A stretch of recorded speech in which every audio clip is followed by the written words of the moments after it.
Hey there, Teresa Tims, president of TDR Mortgage and Real Estate Group in charming downtown Upland, California. I'm sharing with you my top list, my favorite spots, the best, most affordable cities to purchase in the Inland Empire. Okay, so I've got this list prioritized in order of least to most affordable. I've picked these cities because they are not only affordable, but they're quality and they have something really great to offer. And if you're looking, let's say, in just one specific city, I don't know, let's say Riverside, it's a huge area. So wouldn't it be great to have some firsthand knowledge of the specific areas that you should be honing in so that you can get the best bang for your buck when purchasing a home in Southern California? Okay, let's get started.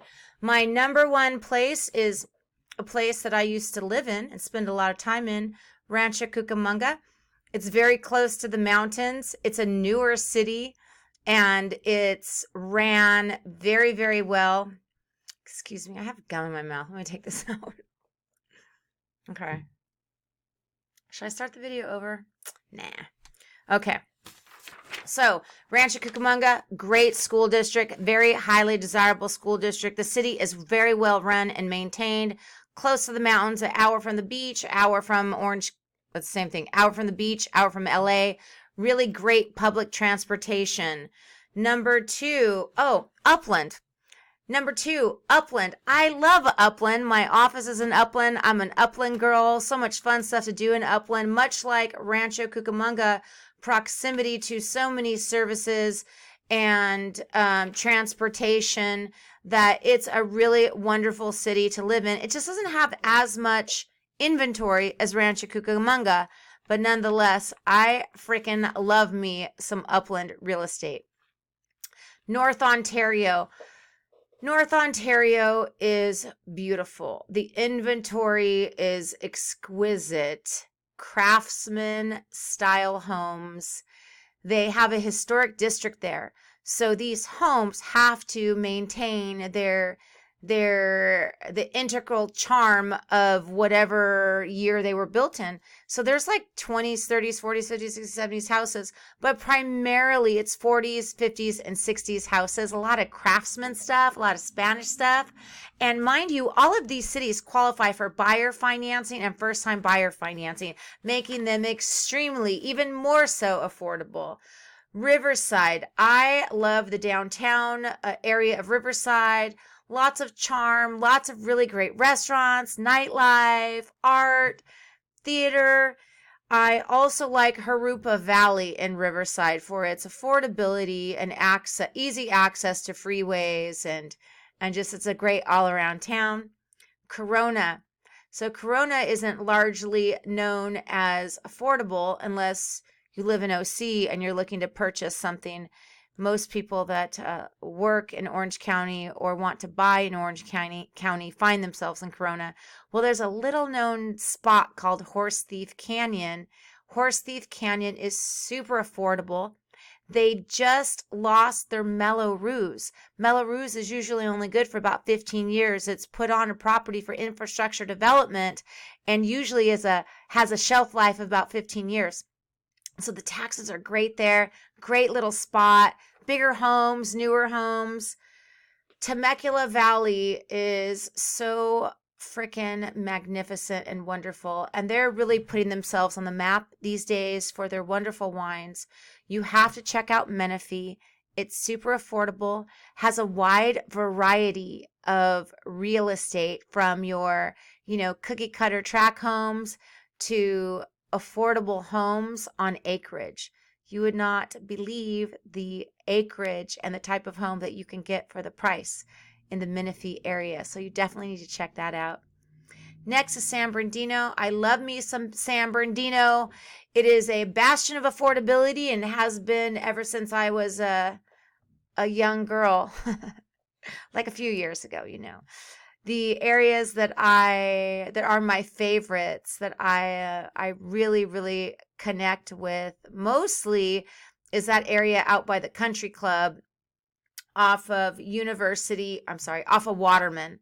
The country club area is spectacular. It's a golf course, it's a private club, but the homes around it are not private. You do not have to be a member. And there's some really sweet real estate there. I mean, really gorgeous. There's some crazy, great mid-century modern stuff that will knock your socks off if you're into that. But primarily, you're going to find that, 50s craftsman style home or a Spanish type of home that was built in the 40s, 50s, and 60s. That's the bulk of the inventory there, from 2 1s to 4 and 2s. But primarily, your 3-bedroom, 1 or 2 bath. So it's a really, really great opportunity to buy something at a great price. And it's commuter friendly, right? It's off the 210. I prefer the inventory in San Bernardino that's off the 210. The other area that I really like is by the university, out by Cal State San Bernardino, right nestled against the mountains are some really lovely homes. 80s, 90s, I would say primarily, but there are some newer stuff. So you can find this nice newer inventory at a great price, freeway close. Also, I love the charm of the real estate around St. Bernardine's Hospital.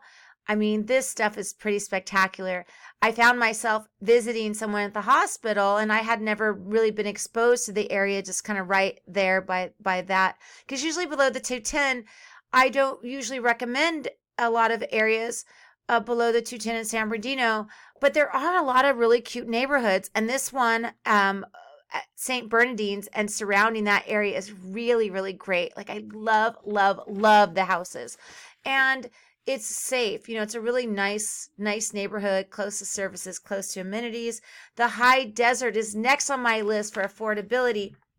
When someone calls me and says, I want a payment and it's much lower than what the rents are, almost kind of like, unrealistic style, I ask them, hey, how do you feel about the High Desert? Because the payment you just told me and the price you just told me, that inventory just doesn't exist in Upland. It doesn't exist in Corona. It doesn't exist in Riverside. So how do you feel about the High Desert? And if they tell me no, then, or I ask them if they, how did they feel about Hemet?